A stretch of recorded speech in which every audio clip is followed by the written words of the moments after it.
আসন্ন জাতীয় নির্বাচন ঘিরে রাজনৈতিক অঙ্গনে শুরু হয়েছে নানা আলোচনা সমালোচনা। যদিও ভোটের দিনক্ষণ ঠিক হয়ে গেছে, তবুও নির্বাচনে অংশগ্রহণের বিষয়ে এখনো চূড়ান্ত সিদ্ধান্ত নিতে পারেননি অন্তর্বর্তী সরকারের দুই প্রভাবশালী উপদেষ্টা আসিফ মাহমুদ সজীব ভুঁইয়া এবং মাহফুজ আলম।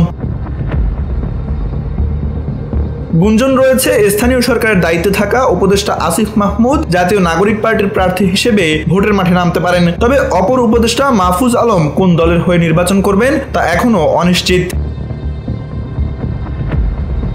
রাজনৈতিক মহলের অনেকে বলছেন, সাম্প্রতিক সময়ে মাহফুজ আলমের সামাজিক যোগাযোগ মাধ্যমে দেওয়া কয়েকটি বক্তব্য ইঙ্গিত করছে তার সাথে এনসিপি ও ছাত্র নেতাদের সম্পর্ক তেমন দৃঢ় নেই। ফলে এই দলের হয়ে নির্বাচনে তার অংশগ্রহণের সম্ভাবনা ক্রমেই কমে আসছে।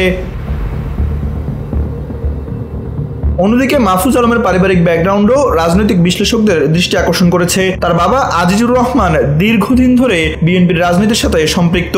সম্প্রতি লক্ষ্মীপুরের রামগঞ্জ উপজেলার ইসাপুর ইউনিয়ন বিএনপির সাধারণ সম্পাদক নির্বাচিত হয়েছেন তিনি।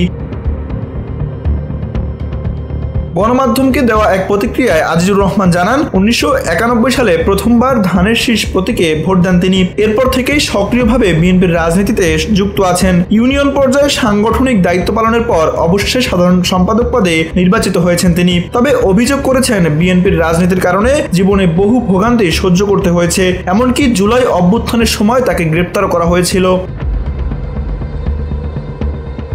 এই পারিবারিক রাজনৈতিক ইতিহাসকে ঘিরেই এখন নতুন প্রশ্ন উঠে এসেছে, আগামী নির্বাচনে কি বিএনপির ব্যানারে দেখা যাবে উপদেষ্টা মাহফুজ আলমকে?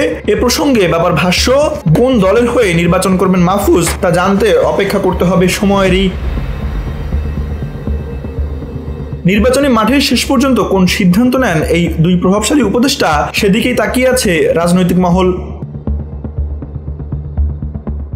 তানভীর আহমেদ, এনপিবি নিউজ।